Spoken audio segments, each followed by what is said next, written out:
We have only just welcomed my new Ferrari Roma Spider here to the Shmeemobiles, and it's time for another reveal. We have a new team car that's here at the garage, something we're going to pull back the covers on and reveal in just a moment. But before we do that, we've got a lot to talk about today. Our Genesis, which, believe it or not, has now been here for over 6 months as our team car. We're going to have a bit of an update with that because it's going to be departing soon. Also, my Fiat 500 Abarth Ferrari Dealer Edition, which of course I bought only a month or two ago, and all of the things we've been doing with that as well. We've got a lot to run through, and then of course pull the covers back on this, which you might be able to tell what it is from this shape. I'm going to take it out for a first drive with you today, and it's a car that I've got some interesting thoughts about, some good, some bad, and a lot I'd like to touch on. Let's do this. Hi guys, I'm Shmee. Hello, and welcome back to the channel, and welcome to the introduction of our new team car here at the Shmuseum. The first thing to talk about here right now is look at the garage. From the Genesis, the Puro, and the TVR, we've got 3 cars here. Then we've got the line of 5 wrapping around this side. Come over this way, add the Abarth, and we're now up to a total of 9. We've then got the full 7 Benpack auto stackers, 23 cars in total. Then we've got the Roma Spider with the F1 show car behind it. Technically a bit of a space right there. And of course, the new arrival right center stage. 26 cars that are here at the Shmuseum right now. This is the fullest this garage has ever been. It's never had so many cars in it. We've got 2 team cars. We've got 6 cars, including the TVR, the 3 Zenvos, the Mercy, and the Bussink Speed Legend, which aren't part of my own collection. But I tell you what, it's pretty cool to see the garage so full. Of course, where we have all of my 914 parts at the moment, where there will eventually be a car right here. And at the moment, the 4GT is in the US, the Dark Horse is in the US, and I think that's just about all that's missing. But the view, as I come up here, check this out, with the garage totally full, is absolutely incredible. This is so cool. It's absolutely stunning to see it loaded up like this. All of the toy cars ready to be pushed around the racetrack downstairs. Anyway, we need some updates with some of these. Let's head first to the Genesis. You have to wind back. We took delivery of the G70 Shooting Brake literally back in January, half a year ago. We've done a couple of thousand miles with it since, and it has to be said, it's a wagon, it's cool. It's been a great car for these kind of purposes. Often the team cars here were used to go to shoots, to carry stuff around, to get back from dropping a car off for service, that kind of thing. And of course, they sometimes appear in videos. I've got to say though, I haven't been completely blown away by it. It's not a car that's left a massively lasting impression. Of course, it's got a nice interior, it's got lots of technology, and one really interesting thing, by the way, is that a lot of people don't really know what it is, and when they see the Wings badge, they ask if it's an Aston or a Bentley or something like that, which I guess has to give a positive impression of the appearance of it. It's something that's a little bit different, and as car guys, we all love wagons, don't we? You've got loads of practicality, you still have driving dynamics. It does drive pretty well, it does everything pretty well, and I guess that's my kind of summary, that it hasn't left me with this like going to really miss it, but it has ticked a lot of boxes for what we use a car like this to actually go and do. So I'm left somewhere in the middle. We'll do a little bit more with it before it does eventually depart in the coming weeks, maybe a month or so, but we've certainly enjoyed and appreciated having it here in the collection, being able to use it as the team car. So I've got to say a big thanks to Genesis for all of their patience with that as well. However, you might be able to guess, if I just unlock this, what we're looking at here. The lights have actually changed from the version of this that I drove a few years ago. That's all we're going to touch on for right now, because very quickly, let's come to the Abarth. We've been doing some pretty cool stuff with this, which I'm going to share with you in a second, including a visit from the Ice Blasters. I'll explain that as well. But of course, having bought this car that hadn't moved for a good number of years, there are a few things about it that needed to be fixed up. Wipers, new plates, get it basically MOT'd, so it was road legal. I haven't at this point done a lot of mileage with it because it needs a service. It hasn't had a proper oil change and full service for like, I'm going to say about 6 years, so we should probably do that first. But what I will do is show you some of the things that we have done so far. The plate paperwork has gone through, which means these can come off. Now the problem with these is I have no idea how long they've been on the car for, how many sticky pads are on the back of this, and how long it's going to take me to get it all off afterwards. That's pretty moldy. This is not going to be a lot of fun. This looks like it should be a little bit easier. A little bit. Relative. It's had a few plates on here. Oh, I've got to get all of this off before I can stick the new one on cleanly. What a mess. What an absolute mess. What on earth was used to hold this on? It has some serious sticking power. It's finally releasing. Whew. That was seriously sticky. While I'm working out what to do with all of this, the front one's actually not so bad because I think I'm going to repaint the front bumper, which means I don't need to worry about it too much. We do need to stick some new wipers on. That's actually the rear one. This is the front one, and never in my life have I changed a car's windshield wiper. So this is a little bit of a learning experience, but I can't believe it's too complicated. So this must be made for a relative newbie like me to figure out. If I'm not mistaken, do you literally just clip that out and then slide it? Is that how that works? Oh, there we go. Done. Magic. I didn't think this should be too complicated. There we go. Snap. Nice. That can go in the bin once we've done this one as well. The back one is different. Definitely different. Good thing we've got a spoiler as a table up there. So this goes, does it just clip out? Does that just clip out of here? Yeah. Huh. Fascinating. I always thought that should be easy, but like I say, I've never done it before. Like, it seems really obvious, but having never, ever given that a go, at least working it out. Fast forward, and many hours of removing sticky pads later, and we have the new plates on the front and also on the back. That took a lot of time. 2 people for quite some time to get it all off, but it's looking good with the right plate now on the Abarth. You will notice now behind me that the car is lifted up on some quick jacks, wheels are off, and that's because we're joined today by the ice blasters. We're going to be doing something that I've never experienced before, so I haven't seen exactly how this works. But ice blasting means that we can get into some of the difficult areas, wheel arches, engine bay, bit underneath the car, and start to clean it and tidy it. And of course that means there is some very specialist equipment, and the team have come down today to join us to show through this process. So I think we need to understand it a little bit more and figure out exactly how this is going to work. Ben, welcome. Thank you. Thank you for coming down. Thank you for explaining this a little bit, because I have no idea what's going on. Talk us through ice blasting. How does this work? Yeah. What are we doing? So dry ice blasting is projecting frozen carbon dioxide at high velocity. We're freezing the contaminant and then we're exploding that contaminant.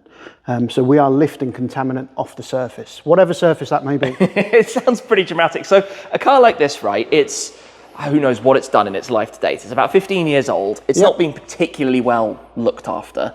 You can see underneath immediately there's a whole lot of stuff. There is, yeah. It's built up from years of use. So, and whilst any car would probably be cleaned, you're never going to clean to the extent that we're about to clean here, but it means we can then protect it afterwards as well. Which sounds good. So equipment-wise, obviously you've come down with some very specialist and there's various machinery. different types of equipment, even different sizes of equipment, all have different capabilities, different uses. But ultimately, we are using some professional equipment that we can make it blast really big and really small. So to the extent of we can do something really delicate or something quite demanding. Fast forward, it's going to get loud in here, but we now have everything set up. The screens are in place to protect, of course, the amount of dirt that's going to be coming off this car, and ready to get cracking on with it. As you can imagine, things get pretty loud when the ice blasting is happening, but the crazy thing is to literally, right in front of our eyes, see some of that dirt coming off. By effectively going over every part of the area in question, you can do a lot of things very quickly. Even here, you can see it happening. You can see the progress, you can see the way that that dirt is literally being blasted off the inside of the wheel arch, and a very visual process. You were not joking about the amount of dirt that would come out of that. Oh, well, it's there, isn't it? It's insane. It's there. It's absolutely insane, all of that. We're spoiled right now to a direct before and after comparison. So this is the after, and you can see how this looks. If I come back to the before, the direct head-to-head on this, look at this. Look at the difference. Like all of this, just focus your attention kind of here and look at the springs, struts and everything that's around, and then I'm going to zip back to the other side. This is quite, frankly, extraordinary how much newer, refreshed and tidier that looks. Before putting all of this back together then, I gotta say, the amount of dirt that's come off this, it's impressive. It's actually, well, here speaks for itself. It does, and yeah. that's not even everything. No, and this dirt that we've accumulated here is just from the 4 arches. And we did bin a few of it before we started holding it back. We thought, well, let's bring it all together and show it to you at the end. Well, it's amazing because so obviously you could do the full underbody, you could do everything, but even just to see engine bay looking really pretty, looking really nice. We've seen some of the befores and afters, but obviously on the 4 corners in the wheel arches. I mean, you look back here. It's like new. It is, isn't it? Completely transformed. Yeah, it's like as though it's just come out of the factory. From how that was before. This is really, really, really impressive. We've given it a wax oil coating as well, and it'll give it some protection.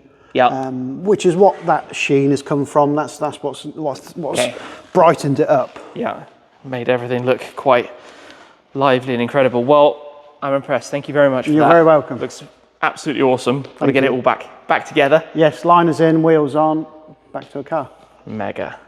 I think it's time then. We should take a look at this. We've got a much cleaner Abarth, and technically from the same group, from Stellantis, we have the car that is under this cover. That might be a bit of a clue. You've probably already by now worked out exactly what this is, something a bit more practical. Let me come round to the back and reveal the new team car. This is the Alfa Romeo Stelvio Quadrifoglio. This is, of course, their sporty, small form factor SUV, but the update, the facelift. Now with 520 horsepower from the 2.9 litre twin turbo V6. This particular car is in Etna Red. It is a stunning shade, Rosso Etna, but of course, distinct features at the front. In fact, the new car has new lights, front and rear as well. It's a car that I remember driving the Giulia Quadrifoglio, and they share the same underpinnings and platform. Back when it was introduced, this new era of Alfa Romeo, right? This new style of car.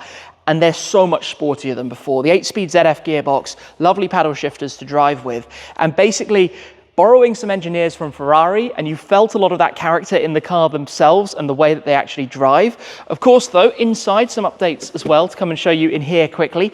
Namely, we now have a full digital screen for the dashboard, a few other small things here and there, but basically taking a, I'm going to say winning form factor and enhancing it for the future. The thing I'm going to point out at this stage, though, is that these are nearly £90,000. So this is nearly a £90,000 car out of the bat. So there's a lot to show you around.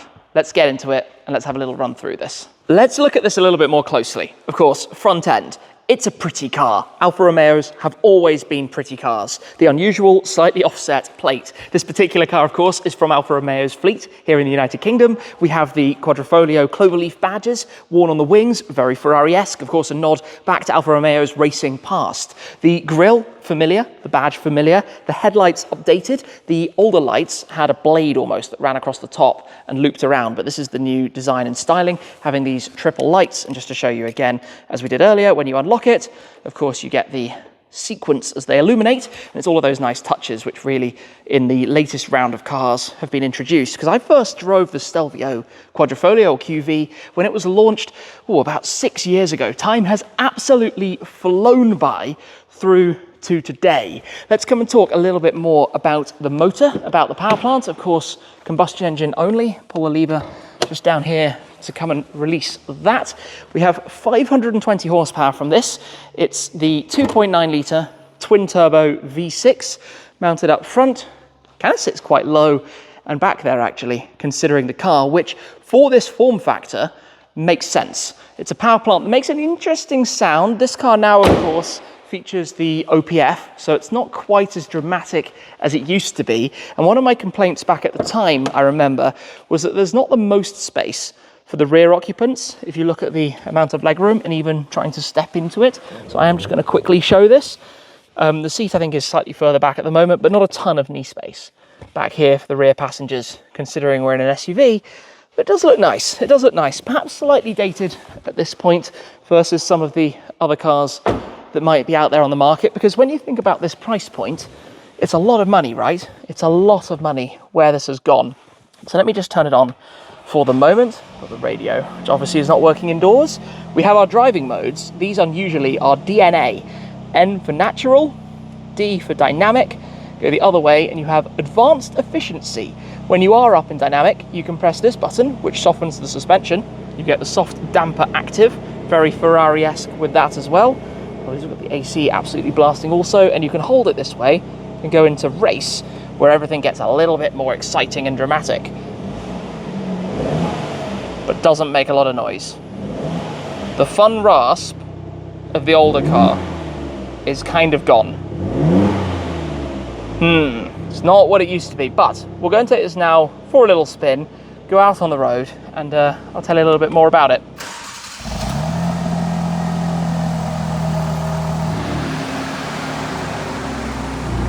First observations driving, and at the moment we are in natural mode. I always want to say normal, N just feels like it should stand for normal. It's not very loud, which is a good thing and a bad thing, because let's be real, this is positioned as a sporty SUV, right? Drop some gears, and there's not a whole lot of noise. We're now up to 60 miles an hour at the speed limit.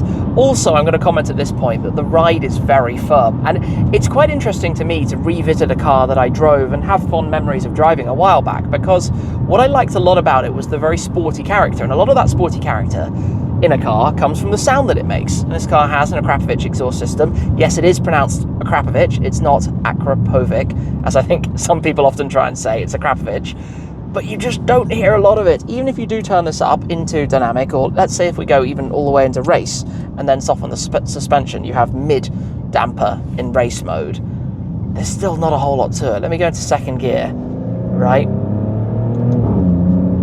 Start to get some sound. I was curious of what he was doing there. Actually, it does start to open up. I've got to be fair to it. In race mode, it does start to open a little bit more. But it's not the character that I remember of the car I drove years ago. It's a different thing now, and that's OPFs, that's regulation, that's what they've basically got to do given the size of the fleet and the number of cars they produce. You do still get an exciting feel from it, I'll give it that. You do still get the sense that this is a car that it wants to go and have a little bit of fun, it wants to go and be a little bit more exciting than most small form factor SUVs want to be, right? This isn't really the most dynamic of segments. Generally, of course, you've got the X3 M40i, you've got the GLC 63s, and you've got a bunch of other cars, obviously, that fit into that niche at approaching £100,000. But in race mode, even with mid dampers, this isn't a particularly bumpy piece of road. Guy in front in the Range Rover is probably loving it, but we are getting quite bumped around. If I do turn this back into natural, or even go all the way into, oh, nearly missed it there, into advanced efficiency, which is also a slightly odd name, there's not a whole lot going on. Now on the dashboard, you actually have a lot of info, and I quite like what they've done here. You can change between a host of different screens, so you can have it super simple, you can have it with full tacho if you like, and then you can also have this kind of grows as your speed builds, and you get more information for the revs and for the speedometer. But that's just one little thing about it, right? This hasn't changed all that much. It's nicely integrated, having the screen subtly presented there, but I'm going to go into drive, or what do you call it, manual and dynamic, because we're going to hopefully have a bit of an open stretch in front of us here to go through some of these corners, see what it's like. Holds pretty flat, considering that it's not exactly the lightest thing in the world. I mean, it's not particularly heavy. Alfa did make their new fairly lightweight platform for this when they introduced it, and it barrels along quite nicely. I mean, I think it's one of those things, right? It's quite nice, it's quite fun, it's quite sporty, but it isn't what I remembered of it from 6 years ago. Maybe I've just been spoiled to drive a lot of ridiculous cars, and I remember talking extensively at the time about how this was almost the nice, that was a turbo going the other way, how this was almost the SUV that Ferrari couldn't make, which is why the engineers did it at Alfa instead. Of course, since then, we've had the arrival of the Purosangue, one of which I'm lucky to own and do a lot of miles with. And obviously, that kind of justifies why it's 4 times the price. Interior, fit and finish, ride, dampers, systems, setup. But it all has to start somewhere. It all had to start with something that came before. Onto the open roads again. Country lanes, always a great test for a car, because obviously you're playing with the balance, with the ride, with what it feels like. Is it intimidatingly large or anything like that, especially here in the UK, where we have these very small roads. And I tell you what, as you come down here, it kind of works. You know, it's a really quite practical machine. It's not huge, but it does have decent space inside, and it is quite fun once you liven it up, once you get going. But if you're not hurtling down a twisty road like this, and you are just driving the car in normal conditions, what I tend to find is things like the throttle. It's really laggy and lethargic to get moving and get pulling away from the stop. If you've got stop-start on, which you obviously do by default, it takes a while to restart itself after it's shut off the motor. So you're often just left there waiting a moment and it's like, come on, it's time to go, it's time to go. And this is what I mean when I talk about intimidating, because that is a big old thing coming down the road there. And I'm gonna just tuck in. That's slightly scary. New Lotus Electra in the traffic. A super SUV to the full extent, but we are away and it picks up really well at the top end of the rev range. The feel of the shift and the drive and, oh nice. Everyone's out with nice cars today. It just gives you a nice response. It gives you a little bit of a playful character. It just feels a little bit edgy, which has pros and cons. You know, if something feels like it's on edge, sometimes that's great because it makes it more exciting, but sometimes it also makes you think, I'm not sure about this. So somewhere in the balance, somewhere between the two. When you've passed our favourite signs, back onto country lanes, national speed limits, and back with the foot down. Obviously, if I leave it in auto, it will flick itself back after I've been manual, or keep it in manual, because why not with the 8-speed ZF? The advantages of the traditional auto are that I guess it's easier, more obtainable, keeps the price down a little bit versus a dual clutch transmission. But I always find a DCT just a little bit more engaging, a little bit more exciting. Obviously, this does a good job of what it is. It's kind of like some of the BMW M cars, that type of thing, that have effectively the shared gearbox to what you find in here. And it looks really nice. It doesn't necessarily get everybody turning heads when you drive past. In fact, I think most people wouldn't even really look twice at this. They might wonder what those badges are on the side of it, but ultimately not really paying attention to it. So it's not a car that you're going to get if you want to scream and shout how cool something is. But when you are driving it, it is just a fun thing to kind of get about with. And that's what we're going to learn more about while we're running it in the coming months. That's the idea behind having this on fleet, to be able to get more of an experience and be able to share what that's like with you guys. I think my best way to conclude the driving in this is that when you're on a country lane and you're having fun with it, it's great. It's a lot of fun. It feels very exciting, very lively, very much an enjoyable, practical car. But when you more daily drive it and you just stick it in natural or advanced efficiency and you're just cruising and not really thinking about it in the same way, that's when, for me, there are a few foibles that really hold it back, that stop it from being the full experience that I would like it to be. The whole exciting, wild Alfa Romeo, you know, wearing the Quadrifoglio badge. It's just those, like I mentioned earlier, the lethargic responses that it has, and pulling away, and just the pedals feeling a little bit unnatural and weird, and the slight lack of exciting sound out of it. I mean, okay, yeah, we get some of that higher up through the rev range, but otherwise it's pretty chill. But I think we're going to head back towards base, and I'll show you a few more things about it.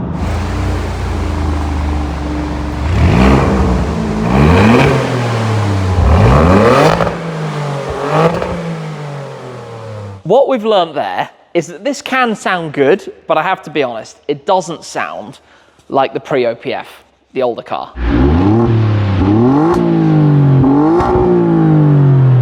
But it is what it is. Those are the rules in the current day. Now, other things to talk about. Let me open up the boot for the moment. Powerful tailgate, of course, always nice. This particular car does have some kind of rattle coming from back here. I'm not sure exactly which piece it is or which part it is. Obviously that can open up should you wish to tuck it away, fold down the rear seats.